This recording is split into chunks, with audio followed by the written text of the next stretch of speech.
You ever wonder what happens when the stories run out? When all the great sagas have been sung, the last hero falls? What comes next? What's left? Well, today we're going to dive into a character who was born right from those ashes. But he's not another hero. Oh, no. This is the verdant and gold Jester, a kind of post-heroic prophet whose entire existence is meant to take apart the very idea of the Viking hero. All right, so here's our game plan. We're going to look at his bizarre origins, his wild appearance, this radical philosophy he has, his reality-bending powers, and finally, his grand purpose as a sort of cosmic prankster. So first up, the hero's last echo. See, to really get this guy, you have to start at the very end of an era, deep in the cold ground where all the heroes are buried. Yeah, so he isn't born like you or me. He's the supernatural thing, described as a seed that's been dormant for 1,000 years inside a hogger. That's a Viking hero's tomb, a burial mound, just waiting for the right moment to finally sprout. And what's so cool about this is that his awakening is no accident. It's a direct result of the Age of Heroes basically running out of steam. As you see here, after a millennium of heroic sagas, he wakes up at the exact moment the whole thing exhausts itself, when the last hero's bloodline is completely wiped out. This isn't just some spooky resurrection. It's a sign of Untergang, a great German word for the downgoing or collapse of an old world. The Age of Heroes had its time, it's over, and now the Jester literally climbs out of its grave to set the stage for something completely different. Okay, so let's get into what he looks like, because his appearance is just brilliant. It perfectly shows the massive conflict that he represents. The guy is a walking, talking contradiction. His body is described as a split mirror. One half is covered in this tarnished, heavy gold, symbolizing all that heroic ambition, the cursed treasure, the weight of fame. And the other half? It's being swallowed by verdant chaos, moss, roots, life, which stands for nature's total indifference, the entropy that just reclaims everything in the end. It's ambition versus oblivion, right there, in one person. And that verdant side of him, it speaks to this really chilling truth. It doesn't matter how great your deeds were, how famous your name becomes. At the end of the day, as the quote puts it, the earth is just a silent audience waiting to turn every single hero back into dirt.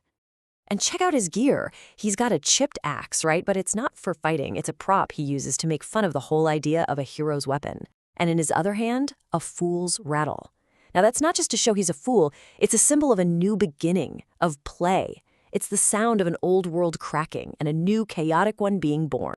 So this split in his appearance, it feeds right into his philosophy, which is, well, it's pretty out there. It's a doctrine that doesn't just question the old sagas, it points at them and laughs. He calls his philosophy the Willnär, which you could translate as the willful, and it's this amazing flip of Nietzsche's will to power.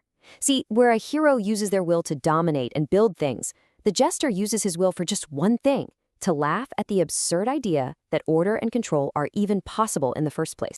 From where he's standing, the whole heroic code, the endless cycles of revenge, the constant quest for honor, the greed for gold, it's not a path to glory at all.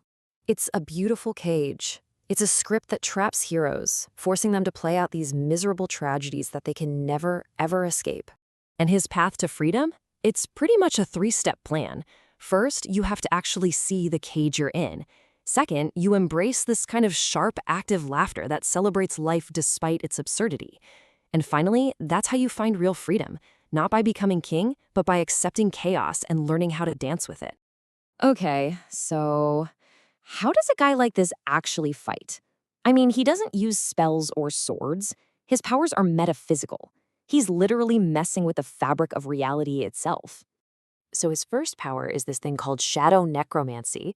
But he's not raising zombies. No, he raises the shadows of his enemies' failed ambitions, all of their unfulfilled desires, their secret shames, and just paralyzes them with the crushing weight of their own failures. Then you've got the Void Mirror. He can basically project the universe's absurdity onto a hero. It creates this field of negation around them. All of a sudden, their legendary family sword feels totally alien in their hand. Their noble cause feels empty. Their entire identity just starts to fall apart at the seams. And this is probably his ultimate power, the runic veil of Maya. He basically sees the whole physical world as an illusion, like a story written in runes. And he can just pull back the curtain to reveal the raw chaos underneath it all, turning a hero's shiny sword into a pile of rust just by showing what it really is: temporary stuff. So, you put all that together, the philosophy, the crazy powers, and what do you get? Well, you get a character who steps onto the world stage not to conquer it, but to become a cosmic level disruptor. His main weapon is what's called cosmic Nield. Now, Nield was a real thing in Old Norse culture. It was a formal, ritual insult. But the Jester doesn't aim his insults at one person.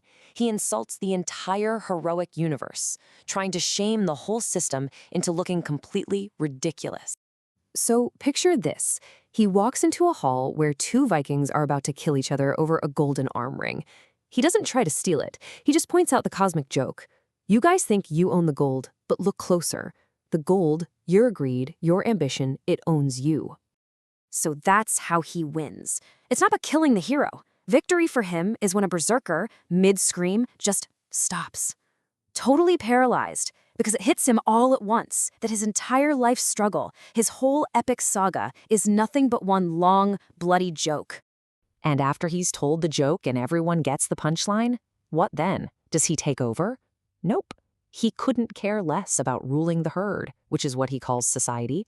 He just turns his back on all of it and wanders off into the wilderness, a mad prophet who said everything he needed to say. And that leaves us with this one final, kind of provocative question. The Jester says all our big stories about glory, honor, destiny are just pretty cages we build for ourselves.